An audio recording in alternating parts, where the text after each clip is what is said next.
Salam sejahtera untuk kita semuanya. Yang saya hormati rekan-rekan media, terima kasih atas kehadirannya dalam wawancara cegat ini atau doorstop. Hari ini kita telah meluncurkan program kepemimpinan sekolah sesuai dengan Permendikdasmen nomor 7 tahun 2025. Selanjutnya kami persilahkan Pak Menteri untuk menyampaikan pernyataannya secara singkat. Meluncurkan program kepemimpinan sekolah yang merupakan kebijakan baru di Kementerian Pendidikan Dasar dan Menengah terkait dengan kepala sekolah, kemudian pengawas sekolah, dan tenaga kependidikan. Dan Permendikdasmen nomor 7 tahun 2025 ini merupakan bagian dari upaya kami untuk melakukan transformasi peningkatan kualitas kepemimpinan sekolah, baik untuk para kepala sekolah, para pengawas, maupun para tenaga kependidikan. Kemudian yang kedua, Permen ini juga berkaitan dengan bagaimana konsekuensi dari peraturan ini hubungannya dengan kepegawaian, hubungannya dengan pelatihan guru, dan berbagai macam kebijakan yang berkaitan dengan peningkatan kualitas guru, kemudian penugasan guru, dan berbagai hal lain yang berkaitan dengan penyelenggaraan pendidikan di sekolah, baik sekolah dasar, menengah, maupun pendidikan prasekolah. Nanti untuk teknisnya dan bagaimana detailnya bisa disampaikan oleh Ibu Dirjen dan juga dilengkapi oleh dengan hormat Ibu Ketua Komisi 10 juga dapat memberikan tanggapan, sekaligus nanti Bapak Bupati Lahat, senior saya Pak Dr. Bursa Janubi juga nanti bisa menyampaikan tanggapan sekaligus harapan dari peluncuran program pembangunan sekolah ini. Bu Dirjen yang bersepakat. Baik, terima kasih Pak Menteri. Melengkapi apa yang disampaikan oleh Pak Menteri, seperti baru saja kita meluncurkan program kepemimpinan sekolah. Jadi namanya PKS, disingkat PKS ini bukan hanya untuk kepala sekolah, namun ke depan juga untuk penyiapan dan pengembangan kompetensi pengawas maupun tenaga kependidikan. Jadi ini landasan hukumnya adalah Permendikdasmen nomor 7 tahun 2025, bahwa kepala sekolah ada syarat-syarat administrasi yang bisa menjadi kepala sekolah. Selanjutnya mereka akan mengikuti pelatihan selama sejumlah 110 jam, kemudian akan on the job learning di lapangan, di sekolah, kembali lagi ke tempat pelatihan untuk menyampaikan refleksi dan praktek baiknya. Dan ini harapannya dengan akselerasi melalui Permendikdasmen nomor 7 itu bisa segera terisi kepala sekolah yang kosong, yang jumlahnya lebih dari 50.000. Karena sebenarnya di pasal-pasal dalam Permendikdasmen, jadi kesempatan sekali hari ini sekaligus kami juga ingin sosialisasikan lebih luas lagi terkait dengan dasar hukum kepala sekolah ini, pelatihan ini, yaitu Permendikdasmen nomor 7 tahun 2025, bahwa sebenarnya para kepala daerah ini, Pak Ketua Advokasi, kami mohon bantuan untuk mensosialisasikan bahwa jika memang belum tersedia yang memenuhi syarat sebagaimana yang ada di dalam Permendikdasmen tersebut, bisa mengangkat terlebih dahulu kepala sekolah itu, baru dilatih. Itu ada di dalam salah satu pasal Permendikdasmen tersebut. Barangkali tambahnya seperti itu. Selanjutnya Pak.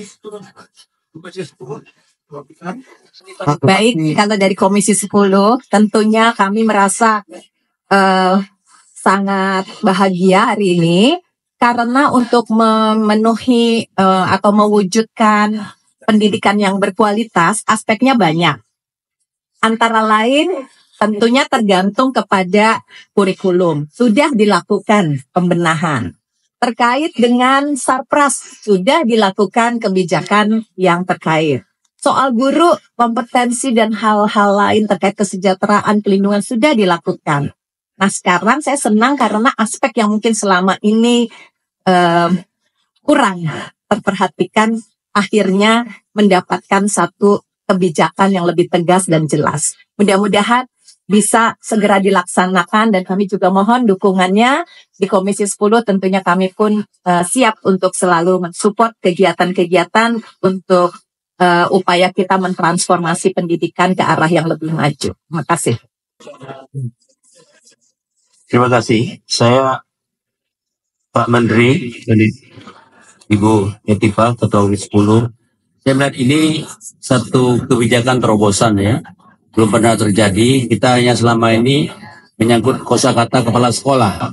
Ternyata begitu kita tempelkan kepemimpinan, ini merupakan proyek strategis ya dalam rangka kita meningkatkan kapasitas kepemimpinan sekolah dan 3 aspek penting tadi adalah kepala sekolah, pengawas, dan tenaga pendidikan. Saya pikir ekosistem ini memang disampaikan Pak Menteri sama Ketua Komisi 10 tadi semacam orkestra yang terarah. Sehingga apa yang dicapai dalam sistem kepemimpinan sekolah ini bisa terwujud, pertama meningkatkan kapasitas building pada kepala sekolah sebagai pemimpin dan tenaga pendidik dan pengawas.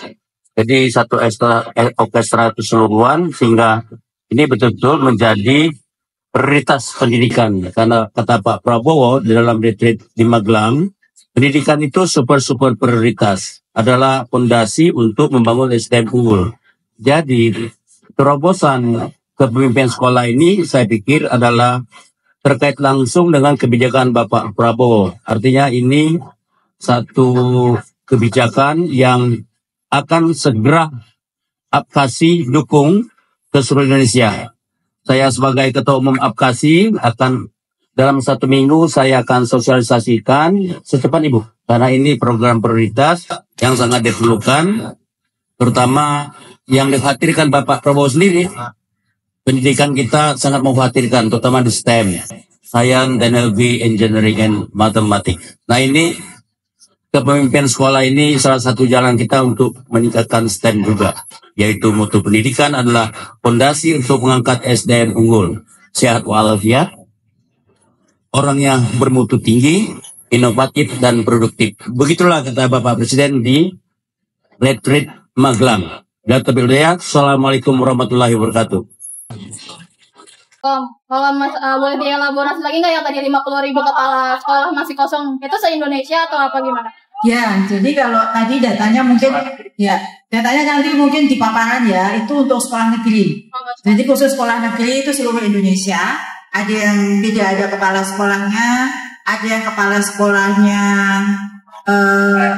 PLT, ada yang PLT, ada yang pensiun. Jadi total angkanya nanti di paparan yang tadi saya sampaikan. SD, SMP atau semua? Iya, semua jenjang. Ada lagi kan dia pimpinan sekolah ini kan sekarang untuk jadi kepala sekolah ya. Itu apakah nanti sama seperti halnya penggerak atau bagaimana? Ya, jadi kalau untuk ini ada syarat administrasinya itu ada di dalam pasal 7. Jadi agak berbeda ya dengan guru penggerak, karena di sini mensyaratkan karena kepala sekolah ini memimpin para guru, maka dia yang untuk sekolah negeri ya itu harus punya sertif, dia pernah punya pengalaman 2 tahun manajerial, dia lolos untuk diklat ini dan beberapa persyaratan lain. Dalam hal ini guru penggerak yang memenuhi syarat administrasi tersebut juga bisa ikut. Dan bukan penggerak asal memenuhi syarat administrasi di pasal 7 dia bisa ikut. Dan yang membedakan juga di sini jumlah jamnya itu 110 dan tidak terlalu lama, tetapi memang dibutuhkan pengalaman dulu sebagai guru minimal 8 tahun. Gitu ya Pak ya? Jadi tetap harus mengikuti pasal yang ada. Iya, tetap harus mengikuti program ini setelah diangkat itu. Bukan, sebelum. Sebelum diangkat. Ya. Berapa lama untuk satu orang guru mengikuti program ini? 110 jam, ya kira-kira kalau berapa harinya tergantung kalau dia seharinya berapa jam gitu ya. Tapi 110 jam. Kalau itu 1 minggu ya Pak? 1 minggu sampai 10 hari. Lagi? Satu lagi ya. Kalau dalam materi itu fokusnya mungkin dari beberapa aktif. Ya, fokusnya pada kompetensi yang harus dimiliki oleh kepala sekolah plus dibekali dengan kebijakan yang sekarang sedang dilaksanakan ya Pak Direktur, seperti pembelajaran mendalam dan berbagai kebijakan kewirausahaan yang sekarang menjadi fokus dari kementerian ini. Tapi lebih fokusnya ya pembekalan tentang kompetensi kepala sekolah. kompetensinya dulu Kompetensi manajerial, supervisi, kompetensi profesional. Ada angka kebutuhan kepala sekolahnya? Ya kalau seperti yang tadi saya sampaikan, jumlah angkanya 50.000 lebih yang kosong. Itu termasuk yang pensiun, yang kosong tidak ada kepala sekolahnya, yang PLT. Diselesaikan tahun ini ya? Kita upayakan diselesaikan tahun ini. Oke, Cukup ya. terima kasih ya. Terima kasih semuanya ya, rekan-rekan semua.